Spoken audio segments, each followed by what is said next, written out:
ಶೆಹನ್ಶಾ, ಶೆಹನ್ಶಾ, ನೀವಿನ್ನೂ ಮಲಗೇ ಇಲ್ವಾ? ಈಗಾಗಲೇ ತುಂಬಾ ರಾತ್ರಿ ಆಗಿದೆ. ತುಂಬಾ ವಿಚಿತ್ರವಾದ ವಿಷಯ. ಈ ಭೂಮಿ ಮೇಲೆ ಅಂಥದ್ದು ಇದೆಯಾ? ನಮ್ಮ ಶೆಹನ್ಶಾ ನಿದ್ದೆ ಹಾಳು ಮಾಡಿರುವಂಥದ್ದು. ವಜೀರ್ ಮಲ್ಲಿಕ್, ಎಲ್ಲಿವರೆಗೂ ನಾವು ವಿಜಯನಗರದ ಹೆಸರು ಈ ನಕ್ಷೆಯಿಂದ ಅಳಿಸುವುದಿಲ್ಲವೋ, ನಿದ್ರೆ ನಮ್ಮ ಅರಮನೆಯ ಹೊರಗೆ ನಿಂತು ನಮ್ಮ ನಿರೀಕ್ಷೆ ಮಾಡಬೇಕು. ನಮ್ಮಿಂದ ತಪ್ಪಾಗಿದೆ ಶೆಹನ್ಶಾ. ಈಗ ನೀವು ಹೋಗಿ ಮಲಗಿ. ಅದರಲ್ಲೂ ಈಗ ಪಂಡಿತ್ ರಾಮಕೃಷ್ಣನ ನಿದ್ದೆ ಹೊರಟೋಗುತ್ತೆ. ಈ ವಿಷಯ ಅವನಿಗೆ ಗೊತ್ತಾಗಿ 20 ದಿನಗಳ ನಂತರ ಅಮಾವಾಸ್ಯೆ ರಾತ್ರಿ ಮೊಘಲ್ ಸಾಮ್ರಾಜ್ಯದ ಒಂದು ತುಕಡಿ ಅರಮನೆ ಮೇಲೆ ದಾಳಿ ಮಾಡುತ್ತೆ ಮತ್ತು ನಮಗೆ ಸಹಾಯ ಮಾಡಬೇಕು. ಈ ವಿಷಯದಲ್ಲಿ ನೀವು ಅವನನ್ನು ತುಂಬಾ ಚೆನ್ನಾಗಿ ಸಿಲುಕಿಸಿದ್ದೀರಾ. ನಾವು ಬಲೆಯನ್ನ ಪಕ್ಷಿಯ ಬಗ್ಗೆ ತಿಳ್ಕೊಂಡೇ ಬೀಸಿದ್ದೀವಿ. ನಮಗೆ ಗೊತ್ತಿದೆ ರಾಮಕೃಷ್ಣ ತುಂಬಾ ಚತುರ. ಆದರೆ ಈ ಬಾರಿ ನಾವು ಹಾಕಿರೋ ಕಾಳು ಅವನ ಗಂಟಲ ಮಧ್ಯೆ ಸಿಕ್ಕಾಕೊಳ್ಳುತ್ತೆ. ಆ ಕಾಳನ್ನು ನುಂಗಲು ಆಗದು, ಉಗುಳಲು ಆಗದು. ಶೆಹನ್ಶಾ, ಈ ವಿಷಯದಲ್ಲಂತೂ ವಿಜಯನಗರದಲ್ಲಿ ಎಲ್ಲರೂ ಗೊಂದಲಕ್ಕೀಡಾಗಿರ್ತಾರೆ. ಆದರೆ ಶೆಹನ್ಶಾ, ಪಂಡಿತ ರಾಮಕೃಷ್ಣ ನಮ್ಮ ಬಲೆಗೆ ಬೀಳುತ್ತಾನೆ. ಆದರೆ 20 ದಿನಗಳ ನಂತರ ಏನು? ಆಗಂತೂ ಅವನಿಗೆ ಎಲ್ಲ ಸತ್ಯ ತಿಳಿದು ಹೋಗಿರುತ್ತದೆ. ವಜೀರ್ ಮಲಿಕ್, ಈ ಬಾರಿ ನಮ್ಮ ಪೂರ್ತಿ ನಿಗಾ ಪಂಡಿತನ ಮೇಲಿದೆ. ಆ ಪಂಡಿತ ಬದುಕಿದರೆ ಬಂದಿಖಾನೆಯಲ್ಲಿರಬೇಕು. ಇಲ್ಲವಾದಲ್ಲಿ ಆತ ನಮ್ಮ ಗೆಲುವಿನ ದಾರಿಗೆ ಅವನು ಅತಿ ದೊಡ್ಡ ಮುಳ್ಳಾಗುತ್ತಾನೆ. ನಾವು ಹೀಗಾಗಲು ಬಿಡುವುದಿಲ್ಲ.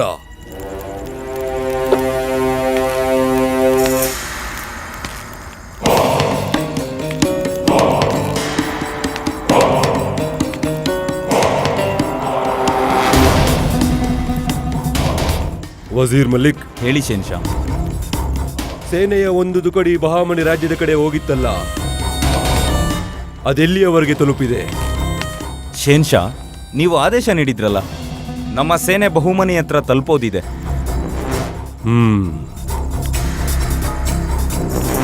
ಸಿಬಹಾ ಸಲಾರ್ಗೆ ಹೇಳು, ಶೀಘ್ರವೇ ವಿಜಯನಗರದ ಕಡೆ ಸಾಗಲಿ ಅಂತ. ಆದರೆ ಶೆಹನ್ಶಾ, ಅದು ಬಹುಮನಿ ಸುಲ್ತಾನರ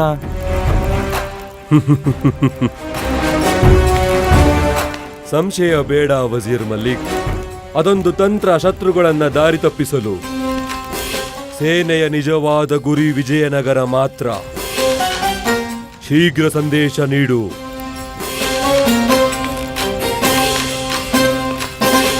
ಕೇವಲ 20 ದಿನ ಮಾತ್ರ.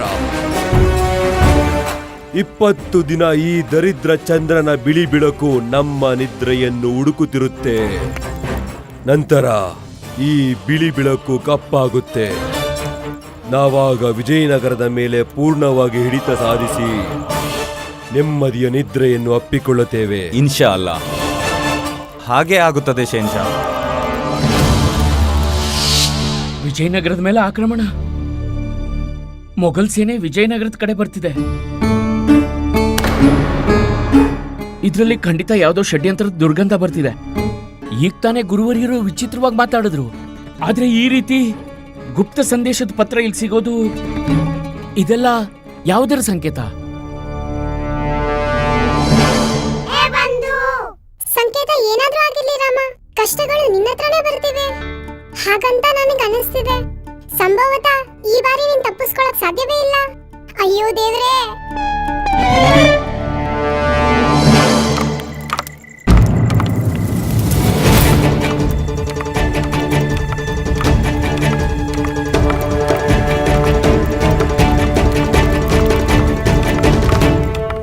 ನಾನ್ ಬೇಗ ಮಹಾರಾಜರಿಗೆ ಸೂಚನೆ ಕೊಡಬೇಕು. ಷಡ್ಯಂತ್ರ ರಚಿಸಲಾಗಿದೆ ಮಹಾರಾಜರ ವಿರುದ್ಧ, ಇಡೀ ವಿಜಯನಗರದ ವಿರುದ್ಧ.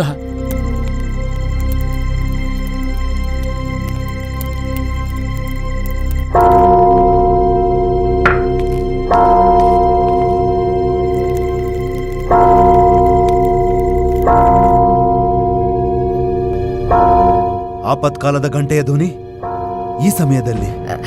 ಇದೆಂತ ಶಬ್ದ ಇಷ್ಟು ರಾತ್ರಿಲಿ ಹೀಗೆ? ಇದು ಶಬ್ದ ಅಲ್ಲ ಶಾರದಾ, ಇದು ಆಪತ್ಕಾಲದ ಸಮಯದ ಎಚ್ಚರಿಕೆ. ಏನೋ ಘೋರ ಅನಿಷ್ಟವಾಗಲಿದೆ. ಏನಾಗ್ತಿದೆ ಇದೆಲ್ಲ?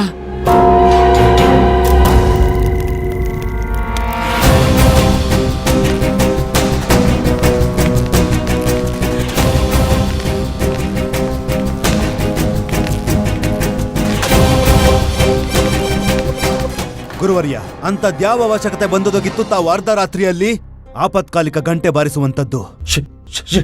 ಷಡ್ಯಂತ್ರ ಮಹಾರಾಜ, ಷಡ್ಯಂತ್ರ? ಘೋರ ಷಡ್ಯಂತ್ರ. ಅವನು ರಾಜದ್ರೋಹಿ. ಯಾರು? ಮಹಾರಾಜ, ನಿಮ್ಮ ಹಾಗೂ ವಿಜಯನಗರದ ವಿರುದ್ಧ ಬಹಳ ದೊಡ್ಡ ಷಡ್ಯಂತ್ರ ರಚಿಸುತ್ತಿದ್ದಾನೆ ಮಹಾರಾಜ. ವಿಜಯನಗರದ ಮೇಲೆ ಆಕ್ರಮಣ ನಡೆಸಲು ತಯಾರಿ ಮಾಡ್ಕೊಳ್ತಿದ್ದಾನೆ. ಯಾರು ಮಾಡುತ್ತಿದ್ದಾರೆ ಗುರುವರ್ಯ?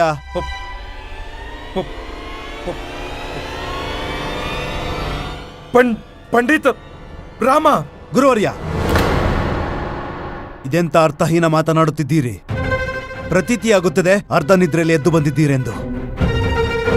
ತಡರಾತ್ರಿಯಾಗಿದೆ, ನಾಳೆ ಪ್ರಾತಃ ಕಾಲ ಮಾತಾಡೋಣ. ಶುಭರಾತ್ರಿ. ಮಹಾರಾಜ ಮಹಾರಾಜ ಮಹಾರಾಜ ಮಹಾರಾಜ, ಒಂದು ಬಾರಿ ಸ್ವಲ್ಪ ನಾವು ಹೇಳೋದನ್ನ ಕೇಳಿ ದಯಮಾಡಿ. ಹೇಳಿ. ಅದೇನೆಂದ್ರೆ ಮಹಾರಾಜ, ಇಂದು ಧಣಿಮಣಿ ನಮ್ಮ ಪಾದಕ್ಕೆ ಸರಿ ಮಾಡಿಸಿದಾಗ ಅವರಿಗೆ ಒಬ್ಬ ಮೊಘಲ್ ಗುಪ್ತಚರ ಸಿಕ್ಕಿದ್ದ.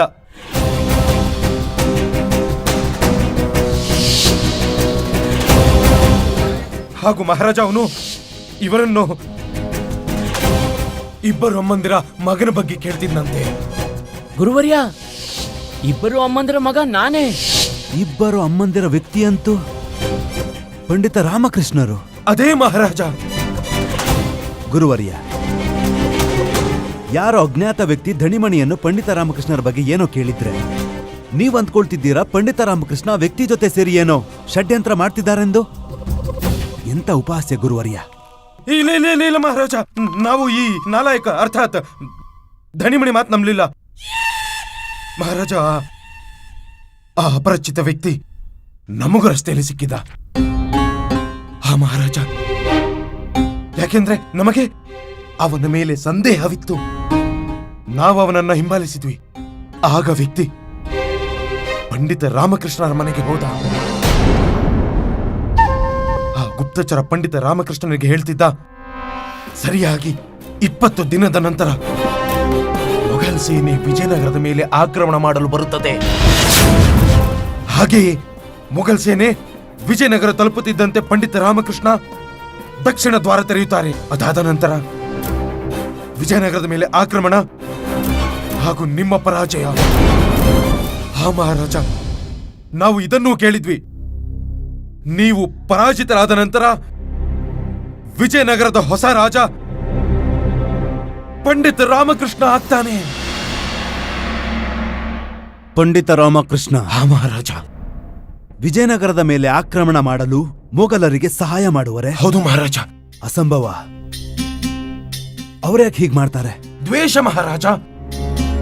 ಇತಿಹಾಸ ಸಾಕ್ಷಿ ಇದೆ. ದ್ವೇಷ ಕಾರಣ ಎಷ್ಟೋ ದೊಡ್ಡ ದೊಡ್ಡ ವ್ಯಕ್ತಿಗಳು ಬದಲಾಗಿದ್ದಾರೆ. ಯಾವ ದ್ವೇಷ? ನಮ್ಮ ಮೇಲ? ನಿಮ್ಮ ಮೇಲಲ್ಲ ಮಹಾರಾಜ, ನಿಮ್ಮ ಮೇಲಲ್ಲ, ನಮ್ಮ ಮೇಲೆ. ಗುರುವರ್ಯ, ದ್ವೇಷ ಅತ್ಯಂತ ತೀವ್ರವಾದ ಭಾವನೆ. ಇಲ್ಲಿಯವರೆಗೂ ನಮಗೆ ಗೊತ್ತಿರೋ ಹಾಗೆ ಪಂಡಿತ ರಾಮಕೃಷ್ಣರಿಗೆ ನಿಮ್ಮ ಮೇಲೆ ದ್ವೇಷವಿಲ್ಲ. ಮಹಾರಾಜ, ನಿಮ್ಮ ಹೃದಯ ವಿಶಾಲ. ನಿಮ್ಮ ಮನದಲ್ಲಿ ಎಲ್ಲರ ಮೇಲೂ ಸಮಾನ ದೃಷ್ಟಿಕೋನವಿದೆ ಮಹಾರಾಜ. ಆದ್ದರಿಂದಲೇ ಮಹಾರಾಜ, ಇದೇ ಕಾರಣದಿಂದಲೇ ನಿಮಗೆ ತಿಳಿಯುತ್ತಿಲ್ಲ ಆ ಪಂಡಿತ ರಾಮಕೃಷ್ಣನ ದೃಷ್ಟಿ ಕೇವಲ ಮತ್ತು ಕೇವಲ ರಾಜಗುರುವಿನ ಸ್ಥಾನದ ಮೇಲಿದೆ. ಅವರು ನಮ್ಮ ಅರ್ಥಾತ್ ರಾಜಗುರುವಿನ ಪದವಿ ಪಡೆಯಲು ಬಯಸಿದ್ದಾರೆ. ಮಣಿ, ಅರ್ಥ ಆಗ್ಲಿಲ್ಲ. ನಮ್ಮ ಗುರುಜಿ ವಿಷಯನ ಹೀಗೆ ಯಾಕೆ ತಿರುಗಿಸಿದ್ರು? ಅರೆ, ಗುರುಗಳ ತಲೆನೇ ತಿರುಗ್ತಿರುವಾಗ ಪಂಡಿತ್ ರಾಮಕೃಷ್ಣನ ವಿರುದ್ಧ ಈ ಅವಕಾಶ ಬಿಟ್ಕೊಡ್ತಾರಾ? ಒಂದು ಕ್ಷಣಕ್ಕೆ ಒಪ್ಪಿಕೊಳ್ಳೋಣ ಪಂಡಿತ ರಾಮಕೃಷ್ಣ ನಿಮ್ಮನ್ನು ದ್ವೇಷಿಸುತ್ತಾರೆಂದು. ಆದರೆ ಅವರಷ್ಟು ಮೂರ್ಖರಲ್ಲ ಈ ವಿಜಯನಗರ ರಾಜ್ಯದ ಮೇಲೆ ಆಕ್ರಮಣ ಮಾಡೋ ದುಸ್ಸಾಹಸ ಮಾಡುವರಲ್ಲ. ಇದಕ್ಕೆ ಹೇಳ್ತಾರೆ ತಾನು ತನ್ನ ಬಲಿಯಲ್ಲೇ ಸಿಲುಕುವುದು. ಮಹಾರಾಜ, ಸ್ವಲ್ಪ ಯೋಚಿಸಿ ಮಹಾರಾಜ, ಯೋಚಿಸಿ. ನಮ್ಮನ್ನು ರಾಜಗುರುವನ್ನಾಗಿ ಮಾಡಿದ್ಯಾರು? ನಾವೇ ಮಾಡಿದ್ದು ಗುರುವರ್ಯ. ಇಷ್ಟೇ ಮಹಾರಾಜ. ಪಂಡಿತ ರಾಮಕೃಷ್ಣ ಪ್ರಕಾರ ನಿಜ ಶತ್ರು ನೀವಾದ್ರಿ ಮಹಾರಾಜ.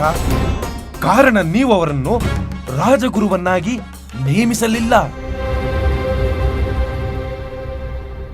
ನಿಮ್ಮ ಮಾತಿನ ತಾತ್ಪರ್ಯವೇನೆಂದರೆ ಗುರುವರ್ಯ, ಪಂಡಿತ ರಾಮಕೃಷ್ಣರಿಗೆ ನಿಮ್ಮ ಮೇಲೆ ಯಾವ ದ್ವೇಷವಿತ್ತೋ ಅದು ನಮ್ಮ ಮೇಲೆ ವಿದ್ರೋಹವಾಗಿ ಬದಲಾಗಿದೆ.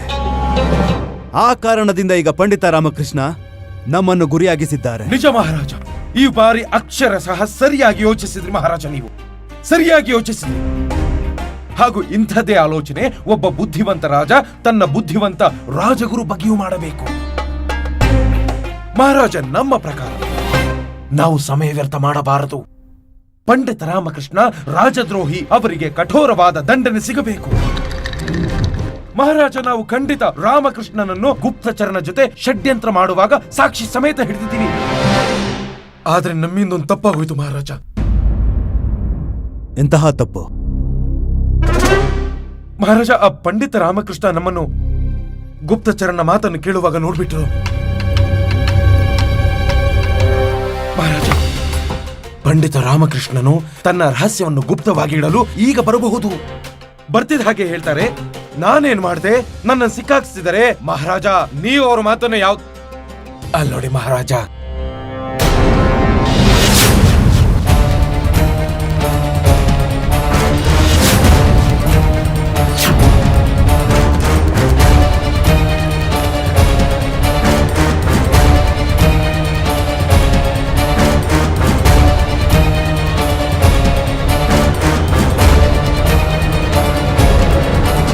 ಮಹಾರಾಜ, ಯಾವುದೋ ದೊಡ್ಡ ಷಡ್ಯಂತ್ರ ನಡೆಸಲಾಗಿದೆ ವಿಜಯನಗರದ ವಿರುದ್ಧ. ವಿಜಯನಗರದ ಮೇಲೆ ಆಕ್ರಮಣ ನಡೆಯಲಿದೆ. ಇಂದಿನ 20 ದಿನಗಳ ನಂತರ ಅಮಾವಾಸ್ಯೆ ದಿನ. ಇಲ್ಲಿ ನೋಡಿ.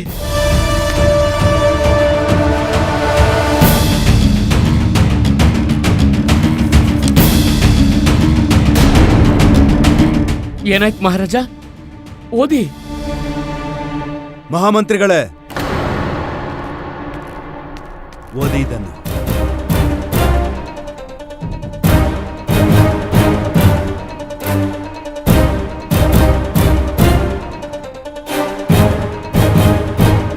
ಪಂಡಿತ ರಾಮಕೃಷ್ಣರೇ, ಇದರ ಮೇಲೆ ನಿಮ್ಮ ಹೆಸರು ಬರೆದಿದೆ. ಈ ಪತ್ರದಲ್ಲೂ ನಿಮ್ಮನ್ನೇ ಸಂಬೋಧಿಸಲಾಗಿದೆ. ಅದನ್ನೇ ಯೋಚಿಸ್ತಿದ್ದೀನಿ ಮಂತ್ರಿವರ್ಯ. ಈ ಪತ್ರದಲ್ಲಿ ನನ್ನ ಹೆಸರು ಯಾಕೆ ಬರೆದಿದ್ದಾರೆ ಹಾಗೂ ನನ್ನನ್ನು ಯಾಕೆ ಸಂಬೋಧಿಸಲಾಗಿದೆ? ನೋಡಿದ್ರ ಮಹಾರಾಜ, ನೀವು ನೋಡಿದ್ರ? ನಾವು ಹೇಳಿಲ್ವಾ, ಒಬ್ಬ ಅಪರಾಧಿ, ಒಬ್ಬ ಷಡ್ಯಂತ್ರಕಾರಿ ಹೀಗೆ ತನ್ನ ಮಾತನ್ನು ತಿರುಚಲು ಪ್ರಯತ್ನಿಸುತ್ತಾನೆ. ಅಪರಾಧಿ, ಷಡ್ಯಂತ್ರಕಾರಿ, ನೀವೇನ್ ಹೇಳ್ತಿದ್ದೀರಾ ಗುರುವರ್ಯ? ಸಾಕು. ಪಂಡಿತ ರಾಮಕೃಷ್ಣ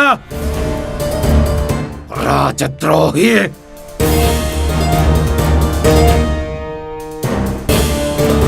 ನಾವು ಹೇಳಿಲ್ವ ಮಹಾರಾಜ ನಿಮಗೆ, ಈ ಮಹಾಶಯ ಇಲ್ಲಿಗೆ ಬರ್ತಾರೆ ಹಾಗೂ ನಮ್ಮೆಲ್ಲರ ಕಣ್ಣಿಗೆ ಮಣ್ಣೆರಚುವ ಪ್ರಯತ್ನ ಮಾಡ್ತಾರೆ. ಆದ್ರಿಂದ ನಮಗೆ ಇವರ ಮೇಲೆ ಸಂದೇಹ ಬರಬಾರದು. ಸಂದೇಹ ನಾನ್ ನಿಮ್ಮೇಲೆ ಪಡ್ಬೇಕು ಗುರುವರ್ಯ. ಇಷ್ಟು ರಾತ್ರಿ ನೀವು ಯಾವ ಉದ್ದೇಶದಿಂದ ನಮ್ಮನೆಗೆ ಬಂದಿದ್ರಿ? ನಿಮ್ಮನ್ನ ಸಾಕ್ಷ್ಯ ಸಮೇತ ಹಿಡಿಯೋಕೆ. ಪಂಡಿತ ರಾಮಕೃಷ್ಣ ರಾಜದ್ರೋಹಿ. ನಾವು ಸ್ವಯಂ ನಿಮ್ಮ ಮನೆಯಲ್ಲಿ ಕಂಡೆವು. ಆ ಮೊಘಲ್ ಗುಪ್ತಚರ ನಿಮಗೆ ಸಂದೇಶ ನೀಡ್ತಿದ್ದ. ಮೊಘಲರೊಂದಿಗೆ ಶಾಮೀಲು ನೀವು. ವಿಜಯನಗರದ ಆಕ್ರಮಣದ ಯೋಜನೆಯ ಪಾಲುದಾರ. ದೇಶದ್ರೋಹಿ ನೀವು. ನಾನ್ ಶಾಮೀಲಾಗಿದ್ದೀನ? ನಾನ್ ಆಕ್ರಮಣ ಮಾಡಿಸ್ತೀನ? ಗುರುವರ್ಯ, ನನ್ನ ಮನೆಗೆ ಯಾರು ಬಂದಿರ್ಲಿಲ್ಲ. ನೀವು ದಣ್ಣಿ ಮಣಿ ಬಿಟ್ರೆ ಬಂದಿದ್ದ ನಾವು ನೋಡಿದ್ವಿ, ನಮ್ಮ ಶಿಷ್ಯರು ನೋಡಿದ್ರು. ಮಹಾರಾಜ, ಇಲ್ಲಿ ನೋಡಿ ಮಹಾರಾಜ, ಈ ಸಂದೇಶ ಪತ್ರ ಪಂಡಿತ ರಾಮಕೃಷ್ಣ ನಿಮಗೆ ಆಮೇಲೆ ಬಂದು ಕೊಟ್ರು. ಆದ್ರೆ ನಾವು ನಿಮಗೆ ಮೊದಲೇ ಸತ್ಯ ತಿಳಿಸಿದ್ವಿ. ಆ ಗುಪ್ತಚರನ ಸಂದೇಶದ ಬರಹ ನಾವು ಈ ಸಂದೇಶ ಪತ್ರ ಓದೇ ಇಲ್ಲ ಮಹಾರಾಜ. ಇದರ ಅರ್ಥ ಏನಂದ್ರೆ, ನಾನು ಮತ್ತು ನಮ್ಮ ಶಿಷ್ಯರು ಏನು ಕಣ್ಣಿಂದ ನೋಡಿದ್ವೋ, ಕಿವಿಯಿಂದ ಕೇಳಿದ್ವೋ ಅದು ಸತ್ಯ. ಹಾಗೂ ಸತ್ಯ ಇದೆ ಮಹಾರಾಜ. ಆ ಗುಪ್ತಚರ ಪಂಡಿತ ರಾಮಕೃಷ್ಣನಿಗೆ ಸಂದೇಶ ಕೊಟ್ಟ. ಗುರುವರ್ಯ, ನಿಮಗ್ ಪ್ರಜ್ಞೆ ಇದೆಯಾ? ನಾನು ಸ್ವಯಂ ಈ ಪತ್ರ ಮಹಾರಾಜ, ಇದರ ಜೊತೆಗೆ ನಂಗೆ ಅನ್ನಿಸ್ತಿದೆ, ಈ ಪಂಡಿತ ರಾಮಕೃಷ್ಣ ಈಗ ಇಲ್ಲಿ ಬಂದಿರೋದು ಏಕೆಂದರೆ ನಿಮ್ಮ ಮುಂದಿನ ಯೋಜನೆ ಬಗ್ಗೆ ತಿಳಿಯಲು ಹಾಗೂ ಆ ಯೋಜನೆಯ ಮಾಹಿತಿಯನ್ನ ಶತ್ರುಗಳಿಗೆ ತಲುಪಿಸಿದ್ರೆ ಅವರಿಗೆ ಆಕ್ರಮಣ ಮಾಡಲು ಸರಳವಾಗುವುದೆಂದು. ಮಹಾರಾಜ, ನಾನು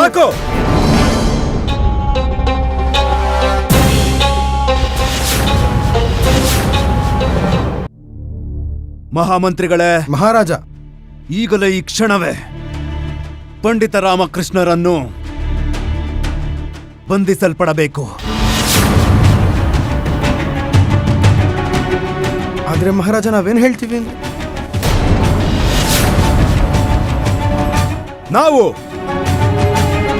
ವಿಜಯನಗರ ಸಾಮ್ರಾಟ ಕೃಷ್ಣದೇವರಾಯ ಪಂಡಿತ ರಾಮಕೃಷ್ಣನನ್ನು ದೇಶದ್ರೋಹಿ ಎಂದು ಘೋಷಣೆ ಮಾಡುತ್ತೇವೆ.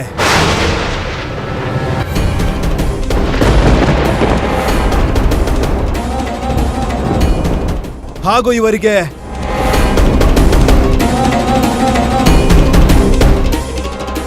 ಗಲ್ಲು ಶಿಕ್ಷೆ ನೀಡುತ್ತಿದ್ದೇವೆ.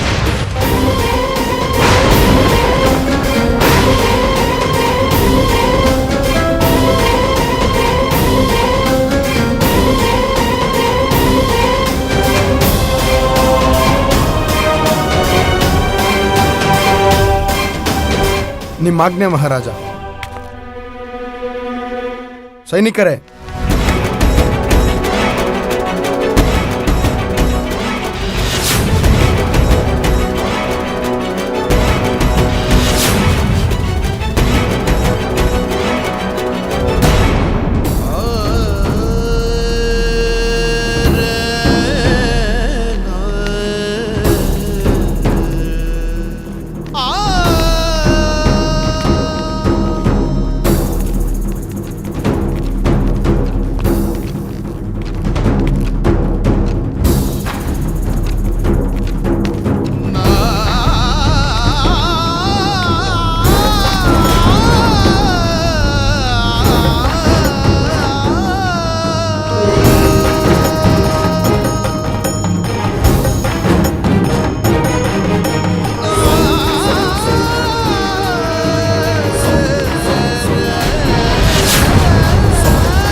ಮಣಿ, ನಿಂಗ್ ಗೊತ್ತಾಗಿದ್ಯಾ? ಅಲ್ಲೋಡು, ಅವರಿಬ್ರಲ್ಲಿ ಕಾಯ ಮತ್ತು ಮನಸ್ಸು ಬೇರೆ ಬೇರೆ ಆದಂತೆ ಕಾಣ್ತಿದೆ. ಹಾ, ನನ್ಗೂ ಹಾಗೆ ಕಾಣಿಸ್ತಾ ಇದೆ.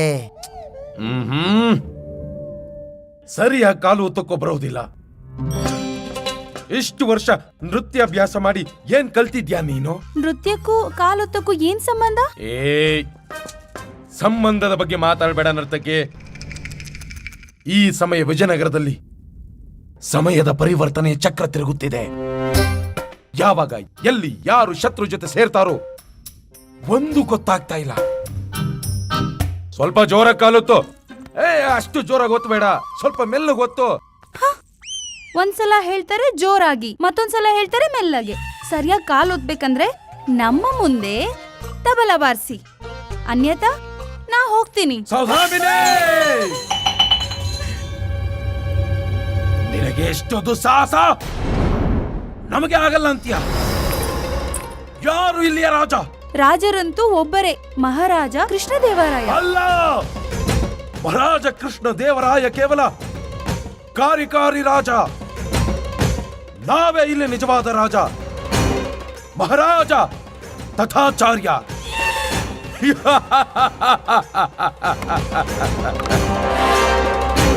ಎಲ್ಲಿ ಕೇಳೋ ನರ್ತಕೆ, ನೀನು ನನಗೆ ಸರಿಯಾಗಿ ಸೇವೆ ಮಾಡಿದ್ರೆ ನಿನಗೂ ಸಣ್ಣ ಪುಟ್ಟ ಉಡುಗೊರೆ ಸಿಗ್ತಾ ಇರುತ್ತೆ.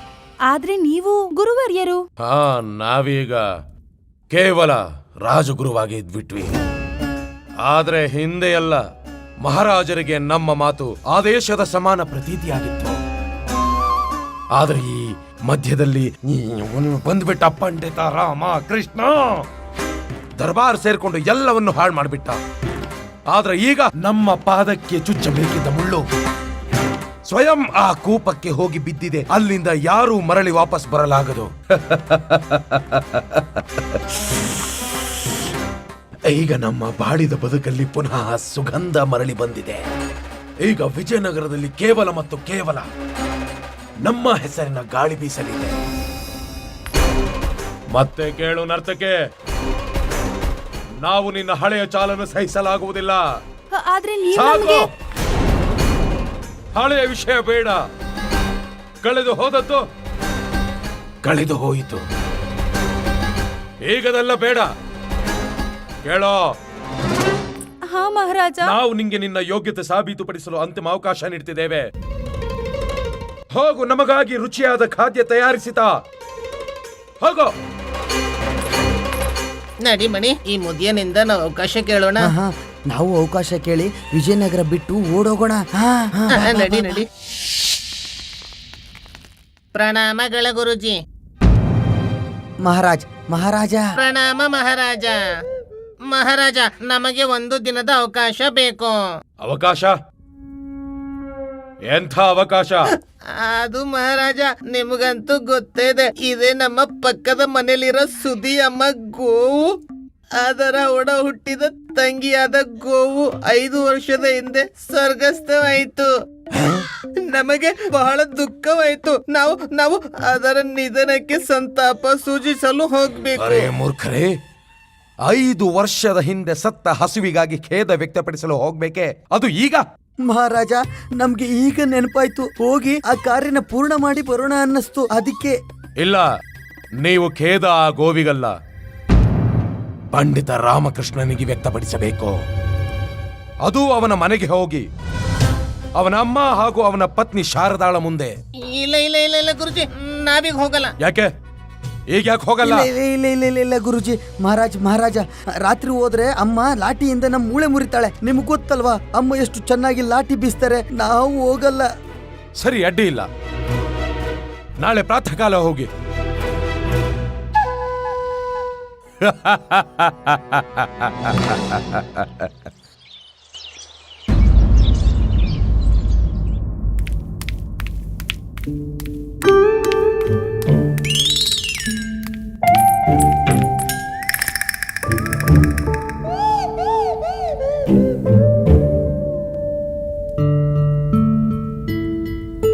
ವಿಜಯನಗರದಲ್ಲಿ ಎಲ್ಲ ಉಲ್ಟಾ ಕೆಲಸ ಆಗ್ತಿದೆ. ಇನ್ನೇನಾಗುತ್ತೆ? ಮಹಾರಾಜರು ರಾಮನಂತೋನ್ನ ವಿಶೇಷ ಸಲಹಾಗಾರ ಮಾಡಿರುವಾಗ ಅವನಿಗೆ ಜೀವನದ ಮೊಟ್ಟ ಮೊದಲ ಕಾರ್ಯ ತನ್ನ ವಯಸ್ಸಾದ ತಾಯಿಯ ಸೇವೆ ಮಾಡೋ ನೆನಪೂ ಇಲ್ಲ. ಈ ವಯಸ್ಸಲ್ಲಿ ನಾನು ರಾಮನಾಮ ಜಪ ಮಾಡಬೇಕು. ಆದ್ರೆ ಬಜಾರಲ್ಲಿ ತರಕಾರಿ ತರಕ್ ಹೋಗುವಂತಾಯ್ತು. ಅಮ್ಮ, ಇವತ್ತು ಯಾವ ತರಕಾರಿ ಸಾರು ಮಾಡ್ಲಿ? ನೀನ್ ಮಾಡ್ಬೇಡ, ನಾನ್ ಮಾಡ್ತೀನಿ. ರಾಮನ್ನ ಚಟ್ನಿ. ಅಮ್ಮ, ರಾಮ ಮನೆಗ್ ಪ್ರವೇಶ ಮಾಡೋಕ್ ಮುಂಚೆನೆ ಬಾಗ್ಲಲ್ಲೇ ಕೇಳ್ತಾರೆ ಭೋಜನ ಏನು ಅಂತ. ಹೌದು, ಲಾಮ ರಾತ್ರಿಯಿಂದ ಮನೆಗೆ ಬಂದಿಲ್ಲ, ಗೊತ್ತಿಲ್ಲ ಎಲ್ಲಿದನೋ. ಇವತ್ ಮನೆಗ್ ಬರ್ಲಿ, ನಾನು ಅವನ್ಗೆ ಸರಿಯಾದ ಪಾಠ ಕಲಿಸ್ತೀನಿ. ಬಾಲ್ಯದಲ್ಲಿ ರಾತ್ರಿ ನಕ್ಷತ್ರ ಎಣಿಸ್ತಿದ್ದ, ಇವತ್ತು ಅವನ್ಗೆ ಹಗ್ಲಲ್ಲೇ ನಕ್ಷತ್ರ ತೋರಿಸ್ತೀನಿ, ಹಾಗೆ ಎಣ್ಸಕ್ಕೂ ಹೇಳ್ತೀನಿ. ಅಮ್ಮ, ನೀವು ರಾಮನ್ಗೆ ಏನ್ ತಿಂದು ಜನ್ಮ ಕೊಟ್ರಿ? ಒಂದ್ ಕಡೆ ಇರೋದೇ ಇಲ್ಲ ಅವರು. ನನ್ಗೂ ನೆನ್ಪಿಲ್ಲ ನಾನೇನ್ ತಿಂದು ಅವನ್ಗೆ ಜನ್ಮ ಕೊಟ್ಟೆ ಅಂತ. ಅವನು ಹೊಟ್ಟೆಲಿದ್ದಾಗ ರಾಮನ ಪಿತಾಶ್ರೀ ನನ್ನನ್ನ ತುಂಬಾ ಸ್ಥಳಗಳಿಗೆ ನನ್ನನ್ನ ತೀರ್ಥಯಾತ್ರೆ ಕರ್ಕೊಂಡು ಹೋಗಿದ್ರು. ರಾಮ ಜನ್ಮ ತಾಳೋವರೆಗೂ ನಾನು ನಿರಂತರ ಸುತ್ತಾಡ್ತಾನೇ ಇದ್ದೆ. ಅದಕ್ಕೆ ಅವನ್ ಕಾಲ್ಗೆ ಚಕ್ರ ಬಂದಿರೋದು. ಒಂದ್ ಕಡೆ ನಿಲ್ಲೋದೇ ಇಲ್ಲ ಅವನು. ನನ್ನನ್ನ ಇಲ್ಲೇ ಕರ್ತಂದ್ರಿ?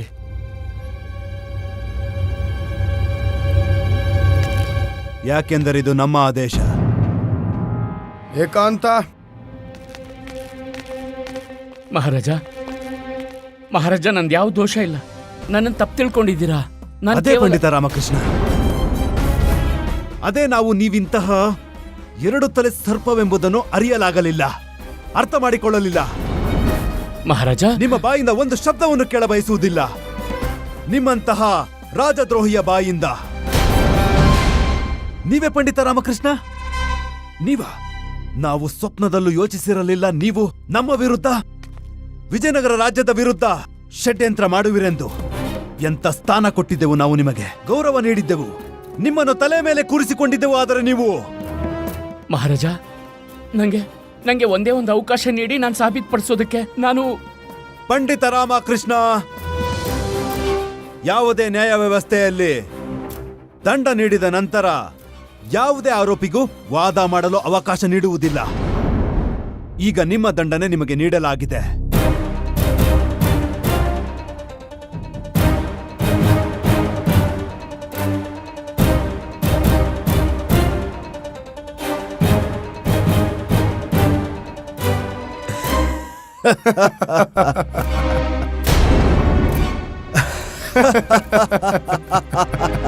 ಪಂಡಿತ ರಾಮಕೃಷ್ಣ, ಹೇಗನ್ನಿಸಿತು ನಿಮಗೆ ಈ ಭಯಂಕರ ಕಾರಾಗೃಹ ವಿಡಂಬನೆ?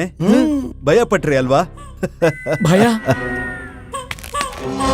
ಇದನ್ನ ಭಯ ಅನ್ನಲ್ಲ, ಇದನ್ನ ಪ್ರಾಣಘಾತಕ ಅಂತಾರೆ, ಜೀವ ಹಿಂಡೋದು ಅಂತಾರೆ, ಒಬ್ರು ಪ್ರಾಣವನ್ನ ತೆಗೆಯೋ ಪ್ರಯತ್ನ ಅಂತಾರೆ. ಮಹಾರಾಜ, ನೀವಂತೂ ನನ್ನ ಸರ್ಪ ಅಂತಾನು ಅನ್ಬಿಟ್ರಿ, ನನ್ನ ರಾಜದ್ರೋಹಿ ಅಂತ ಅನ್ಬಿಟ್ರಿ. ಶಾಂತರಾಗಿ ಪಂಡಿತ ರಾಮಕೃಷ್ಣ, ನೀವು ಕೂಡ ನಮ್ಮೆಲ್ಲರ ಜೊತೆ ಉಪಹಾಸ್ಯ ಮಾಡುತ್ತೀರಲ್ವಾ? ಇಂದು ನಮಗೆ ಅವಕಾಶ ಸಿಕ್ಕಿತು.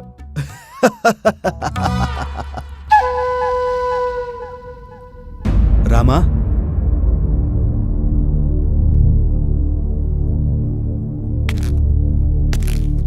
ಪಂಡಿತ ರಾಮಕೃಷ್ಣ, ನಮಗೆ ನಿಮ್ಮ ಮೇಲೆ ಪೂರ್ಣ ವಿಶ್ವಾಸವಿದೆ. ನೀವು ನಮ್ಮ ಹಾಗೂ ವಿಜಯನಗರದ ವಿರುದ್ಧ ಏನು ಮಾಡುವುದಿಲ್ಲ.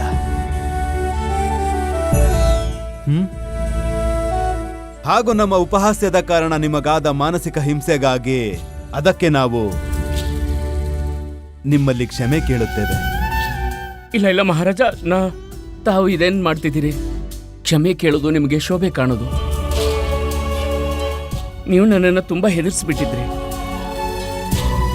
ನನ್ಗನ್ನಿಸ್ತು ಗುರುವರ್ಯರು ನನ್ನ ವಿರುದ್ಧ ನೀಡಿದ ಎಲ್ಲ ತರ್ಕವನ್ನು ನೀವು ನಂಬಿಟ್ರಿ. ಹಾಗೂ ಇಲ್ಲಿ ಮಂತ್ರಿವರ್ಯರ ಜೊತೆ ಸೇರಿ ನನ್ನ ಜೊತೆ ಹಾಸ್ಯ ಮಾಡ್ತಿದ್ದೀರಿ, ನಗ್ತಿದ್ದೀರಿ. ಹಾಗೂ ಈ ಸಮಯ ಆ ಶತ್ರುಗಳು ವಿಜಯನಗರದ ನಾಶದ ಬಗ್ಗೆ ಯೋಚಿಸ್ತಿರುವಾಗ ಇಂತಹ ಗಂಭೀರ ಸ್ಥಿತಿಯಲ್ಲಿ ಪಂಡಿತ ರಾಮಕೃಷ್ಣರೇ, ಸಂಯಮ ಹಾಗೂ ವಿವೇಕಶೀಲತೆ ನಮ್ಮ ಮಹಾರಾಜರ ವಿಶೇಷತೆಯಲ್ಲವೇ? ಮತ್ತೆ ಸ್ಮರಣೆ ಇರಲಿ, ಆತರ ಪಟ್ಟರೆಲ್ಲ ಗಡಿಬಿಡಿಯಾಗುತ್ತದೆ. ಶಾಂತ ಚಿತ್ತದಿಂದ ಯಾವುದೇ ಸಮಸ್ಯೆಗೆ ಪರಿಹಾರ ಬಹಳ ಚೆನ್ನಾಗಿ ಹುಡುಕಬಹುದು. ಇದನ್ನು ನಿಮಗಿಂತ ಬಲ್ಲವರ್ಯಾರು ಪಂಡಿತ ರಾಮಕೃಷ್ಣ? ಪಂಡಿತ ರಾಮಕೃಷ್ಣ, ನಮಗಿನ್ನೂ ಕೆಲವು ವಿಷಯಗಳು ಅರ್ಥವಾಗುತ್ತಿಲ್ಲ. ಹೇಗೆ ಗುರುವರ್ಯರು ನಿಮ್ಮ ಮೇಲೆ ರಾಜದ್ರೋಹದ ದೋಷ ಹೊರಿಸಿದ್ದು, ಮೊಘಲ್ ಪರಂಪರೆಯ ಗುಪ್ತಚರ ಮತ್ತು ಆ ಗುಪ್ತ ಸಂದೇಶ ಪತ್ರ. ಮಹಾರಾಜ, ಈಗ ತಾನೇ ನಮ್ಮ ಗುಪ್ತಚರರು ಒಂದು ಸಂದೇಶವನ್ನು ಕೊಟ್ಟಿದ್ದಾರೆ. ಮುಘಲ್ ರಾಜ್ಯದಿಂದ ಯಾವುದೋ ವ್ಯಕ್ತಿ ವಿಜಯನಗರಕ್ಕೆ ಬಂದಿದ್ದಾನೆ ಮತ್ತು ಆ ವ್ಯಕ್ತಿಯು ಅರ್ಧರಾತ್ರಿಯಲ್ಲಿ ವಿಜಯನಗರದ ಗಡಿ ದಾಟುವುದನ್ನು ನಮ್ಮವರು ನೋಡಿದ್ದಾರೆ. ಇಷ್ಟೇ ಅಲ್ಲ ಮಹಾರಾಜ, ಆಗ್ರಾದಿಂದ ಸ್ವಲ್ಪ ದೂರದಲ್ಲೇ ಮೊಘಲ್ ಸೇನೆಯ ಒಂದು ತುಕಡಿಯನ್ನು ಸಕ್ರಿಯಗೊಳಿಸಲಾಗಿದೆ ಮತ್ತು ಸಕ್ರಿಯಗೊಂಡಿರುವ ಈ ದೊಡ್ಡ ಸೇನೆಯನ್ನು ಬಹುಮನಿ ರಾಜ್ಯದ ಬಳಿ ಕಳಿಸಲಾಗಿತ್ತು. ಆದರೆ ಯೋಜನೆಯ ಪ್ರಕಾರವಾಗಿ ಆ ಸೇನೆ ಮಾರ್ಗ ಬದಲಾಯಿಸಿ ವಿಜಯನಗರದ ಬಳಿ ಬರುತ್ತಿದೆ. ಇದು ನಮಗೆ ತುಂಬಾ ದೊಡ್ಡ ಸಂಕಟದ ಸಂಕೇತವಾಗಿ ಕಾಣುತ್ತಿದೆ. ಮಹಾರಾಜ, ಈ ಷಡ್ಯಂತ್ರದ ಅಗಲ ಆಳ ಮತ್ತದರ ಯೋಜನೆ ಅತಿ ಘಾತಕವಾಗುವಂತ ಕಾಣ್ತಿದೆ. ಇದರ ಪ್ರಕಾರ ಅವರ ಮೊದಲ ಹೆಜ್ಜೆ ನನ್ನನ್ನು ಸಿಕ್ಕಾಕ್ಸೋದು, ಹಾಗೂ ಎರಡನೆಯದು ವಿಜಯನಗರದ ಮೇಲೆ ಆಕ್ರಮಣ ಮಾಡೋದು. ಅರ್ಥಾತ್ ಗುರುವರ್ಯರ ಕಥನ ಸತ್ಯವಾಗಿತ್ತು. ಅವರು ನಿಮ್ಮ ನಿವಾಸದ ಬಳಿ ನೀವು ಒಬ್ಬ ಗುಪ್ತಚರನೊಂದಿಗೆ ಮಾತನಾಡಿದ್ದನ್ನು ಕೇಳಿದ್ರು. ಯಾವ ಗುಪ್ತಚರ ಮಹಾರಾಜ? ನಾನು ಮಲಗಿದ್ದೆ, ನಾನು ಅವನ್ನ ನೋಡೇ ಇಲ್ಲ ಅಂದಮೇಲೆ ಮಾತೆಲ್ಲಿಂದ ಆಡ್ಲಿ? ಒಂದು ವೇಳೆ ನೀವು ಮಲಗಿದ್ದರೆ ಪಂಡಿತ ರಾಮಕೃಷ್ಣರೇ, ಮತ್ತು ಎಲ್ಲ ಮಾತುಗಳನ್ನು ಆ ಗುಪ್ತಚರನು ನಿಮ್ಮ ಮನೆಯ ಬಾಗಿಲಿಗೆ ಹೇಳುತ್ತಿದ್ದಾನೆ.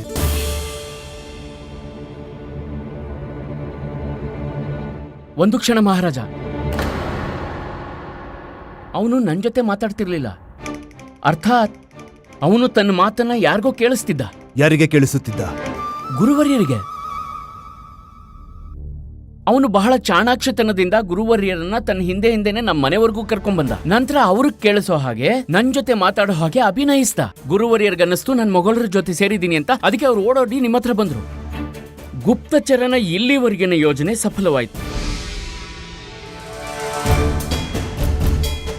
ಧಣಿಮಣಿ ಮೊಘಲನ್ನ ಭೇಟಿಯಾಗಿದ್ದು, ಅವರಿಬ್ಬರ ಬಳಿ ಇಬ್ಬರು ಅಮ್ಮಂದಿರ ಮಗನ ಬಗ್ಗೆ ಕೇಳಿದ್ದು, ಹಾಗೂ ನನಗೆ ಆ ಗುಪ್ತ ಸಂದೇಶದ ಪತ್ರ ಸಿಕ್ಕಿದ್ದು. ಇದರಲ್ಲಿ ಯಾವುದೂ ಕೂಡ ಕಾಕತಾಳೀಯವಂತೂ ಅಲ್ಲ. ಇದು ನನ್ನ ಮೇಲೆ ದೋಷ ಹೊರಿಸಿ ನನ್ನನ್ನ ಸಿಕ್ಕಿ ಹಾಕಿಸೋ ಏಕಮಾತ್ರ ಉದ್ದೇಶವಾಗಿತ್ತು. ಏನು? ಹಾ ಮಂತ್ರಿವರ್ಯ, ನಾನು ಅವರಿಗೆ ಅಡ್ಡವಾಗಬಾರ್ದೆಂದು. ಅವ್ರಿಗೆ ಗೊತ್ತಿತ್ತು ಗುರುವರ್ಯ ಹಾಗೂ ದಣಿಮಣಿ ಅವರ ಯೋಜನೆ ಬಗ್ಗೆ ಅನುಮಾನ ಪಡೋದಿಲ್ಲ ಅಂತ, ಹಾಗೂ ನನ್ನನ್ನ ದೋಷಿಯನ್ನಾಗಿಸಿ ಬಂಧಿಸ್ತಾರೆ ಅಂತ. ಮಹಾರಾಜ, ನನಗನಿಸುತ್ತದೆ ಪಂಡಿತ ರಾಮಕೃಷ್ಣರನ್ನು ಸಿಕ್ಕಿ ಹಾಕಿಸುವ ಈ ಪ್ರಯತ್ನ ಸ್ವಲ್ಪ ಬಲಹೀನವಾಗಿತ್ತು. ಇಲ್ಲ ಮಂತ್ರಿವರ್ಯ, ನಾನು ಕೇಳಿರೋ ಹಾಗೆ ಶೆಹನ್ಶಾ ಬಾಬರನ ಅಪ್ಪಣೆ ಇಲ್ಲದೆ ಅವರ ಕಣ್ಣಲ್ಲಿ ಕಣ್ಣಿಟ್ಟು ನೋಡಿದವರನ್ನು ವಧೆ ಮಾಡ್ತಾರೆ. ಈಗ ಇಂಥ ಮಾನಸಿಕತೆ ಇರೋ ವ್ಯಕ್ತಿ ಇದನ್ನೇ ಯೋಚಿಸ್ತಾನೆ. ಈ ತಂತ್ರವೇ ಪರ್ಯಾಪ್ತ ನಿಮ್ಮನ್ನ ನನ್ನ ಮೇಲೆ ಎತ್ಕಟ್ಟಲು, ನನ್ನನ್ನ ದಾರಿಯಿಂದ ಸರಿಸಲು. ಯಾವಾಗ ನಿಮ್ಮ ಧ್ಯಾನವೆಲ್ಲ ನಿಮ್ಮ ರಾಜ್ಯದ ಒಳಗಿರೋ ರಾಜದ್ರೋಹಿಗಳ ಬಗ್ಗೆ ಭಗ್ನವಾಗುತ್ತೋ, ಬಾಬರನಿಗೆ ಅವಕಾಶ ಸಿಗುತ್ತೆ ಅವನು ವಿಜಯನಗರದ ಮೇಲೆ ಆಕ್ರಮಣ ಮಾಡೋಕೆ.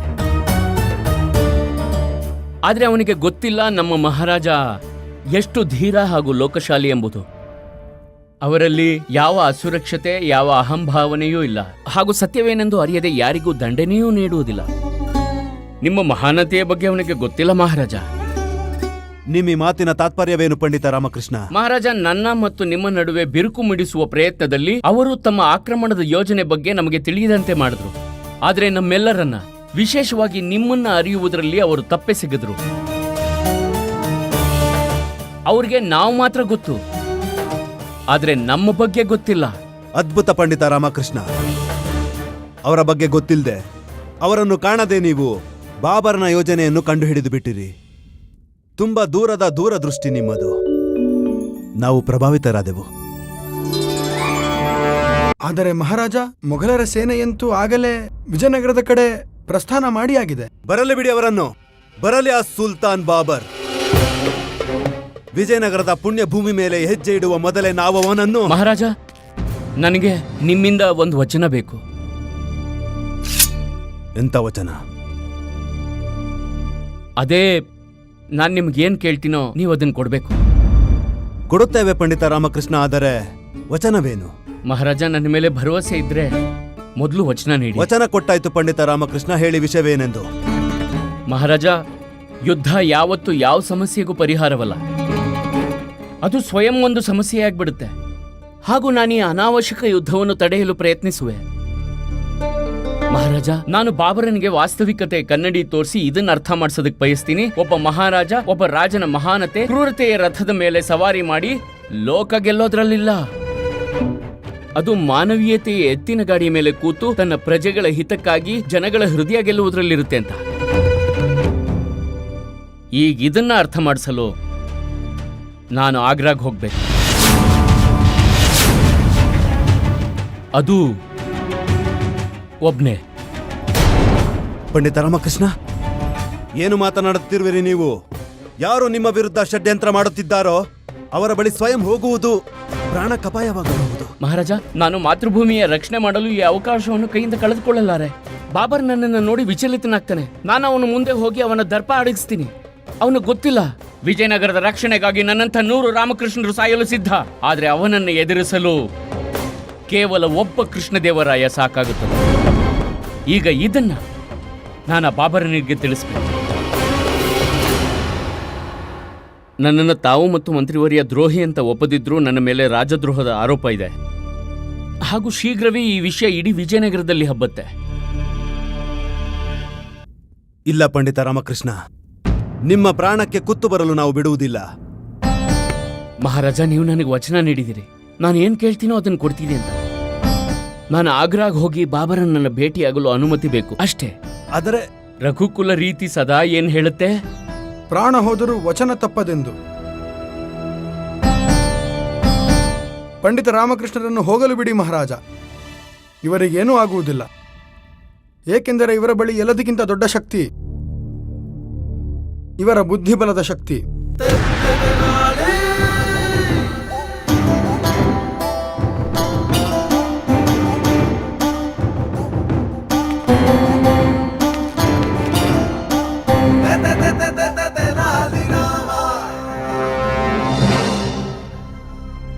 ನಮ್ಮನ್ನು ವಚನದಲ್ಲಿ ಕಟ್ಟಿ ಹಾಕಿದ್ದೀರಾ ಪಂಡಿತ ರಾಮಕೃಷ್ಣ.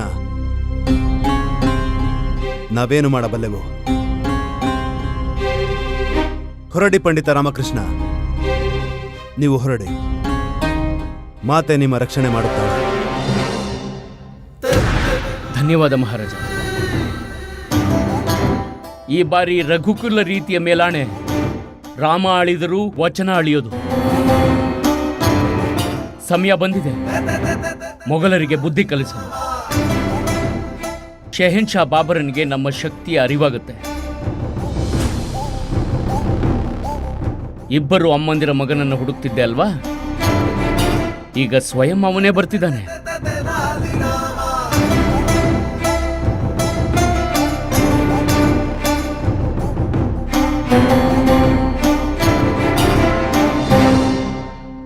ಮಹಾರಾಜ ಕೃಷ್ಣದೇವರಾಯರು ಪಂಡಿತ ರಾಮಕೃಷ್ಣರಿಗೆ ಗಲ್ಲು ಶಿಕ್ಷೆಯ ತೀರ್ಪು ನೀಡಿದ್ದಾರೆ.